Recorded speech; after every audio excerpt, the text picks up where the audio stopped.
बरसाना में आनंद छाया हुआ था। आखिर वहां के राजा वृषभानु के घर में लंबे समय बाद पुत्री का जन्म जो हुआ था। माता कीर्तिदा तो हर्ष से फूली नहीं समा रही थी और बार बार अपनी उस नवजात पुत्री को निहार रही थी। और उनकी पुत्री भी साक्षात अनेक लक्ष्मी देवी के सौंदर्य से युक्त थी। ऐसी सुंदर बालिका जिसे देखने के लिए स्वर्ग से देवतागण भी आते हैं। लेकिन ये क्या, इतना समय होने के बाद भी ये नवजात बालिका अपने आँखें क्यों नहीं खोल रही? क्या वो दृष्टिहीन थी या फिर वो किसी की प्रतीक्षा कर रही थी? यही है आज की राधा अष्टमी विशेष श्रीमती राधा रानी के जन्म की कथा। तो चलिए प्रारंभ करते हैं। नमस्कार दोस्तों, आप सभी का हमारे चैनल पौराणिक कथाओं में स्वागत है। बस प्रतीक्षा की घड़ी समाप्त होने वाली है और राधा अष्टमी का पवित्र पर्व कुछ ही समय में आने वाला है। तो चलिए आज हम राधा अष्टमी के उपलक्ष्य में श्रीमती राधा रानी के जन्म की कथा सुनते हैं। आदि पुराण के 12वें अध्याय के 9वें श्लोक में शुद्ध गोस्वामी अन्य ऋषियों से कहते हैं, भाद्र मास में रविवार के दिन शुक्ल अष्टमी पर आधी रात के पीछे ज्येष्ठा नक्षत्र के चौथे चरण में श्री राधिका का जन्म हुआ। वो अत्यंत मंगलमय घड़ी थी और वो भी दिन था भाद्रपद मास के शुक्ल पक्ष की अष्टमी अर्थात जन्माष्टमी के ठीक 15 दिन बाद का समय प्रातः काल का समय था। वृषभानु महाराज दैनिक स्नान क्रियाएं हेतु यमुना नदी के तट पर खड़े थे। चारों ओर वातावरण प्रफुल्लित और शांत था।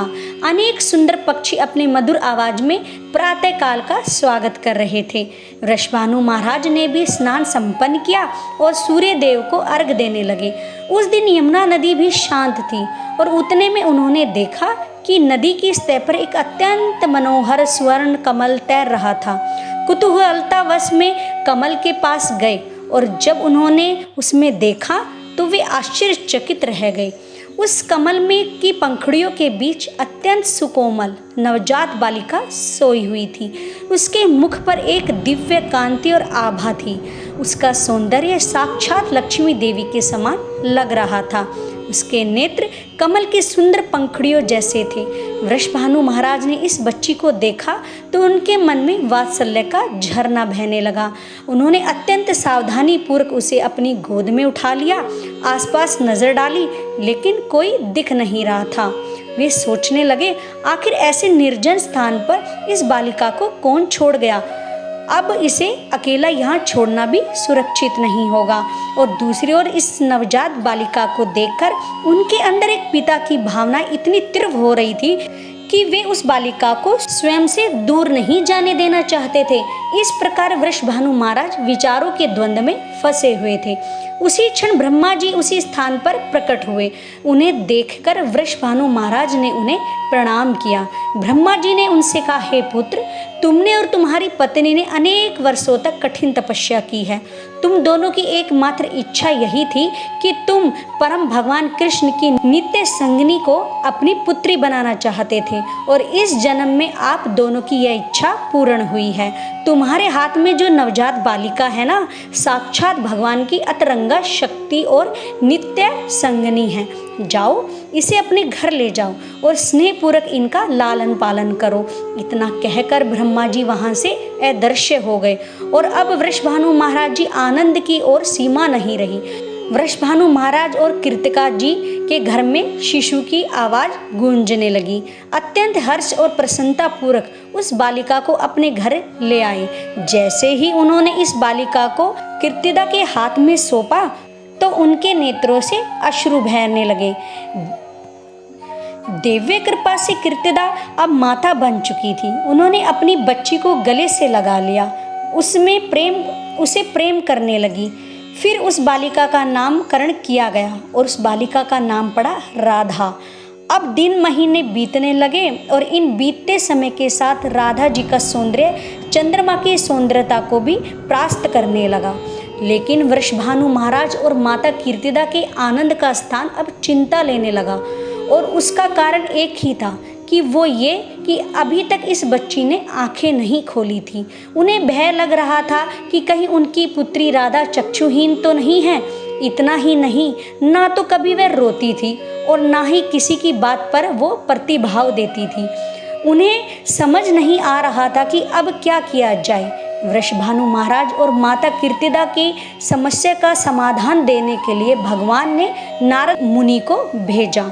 उन्होंने वृषभानु महाराज से कहा, हे वृषभानु महाराज, चिंता ना करें, शीघ्र ही आप अपनी पुत्री के जन्मोत्सव को मनाने हेतु एक भव्य कार्यक्रम का आयोजन करिए और उसमें आपके परम मित्र नंद महाराज को अपने परिवार के साथ आमंत्रित कीजिए। उनके आते ही आपकी सारी चिंताएं दूर हो जाएंगी, ये मेरा विश्वास है।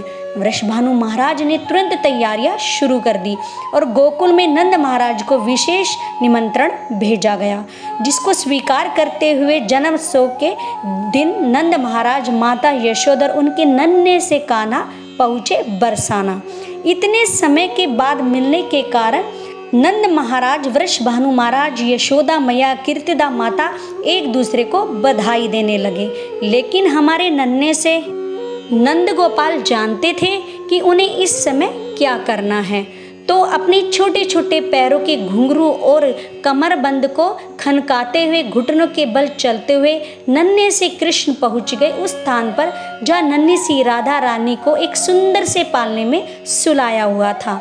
जैसे ही श्री कृष्ण उस झूले के पास पहुँचे, उनके शरीर की दिव्य सुगंध से ही राधा रानी समझ गई कि उनके प्राणनाथ उनके समीप आ चुके हैं और अब वे उसका दर्शन कर सकती है।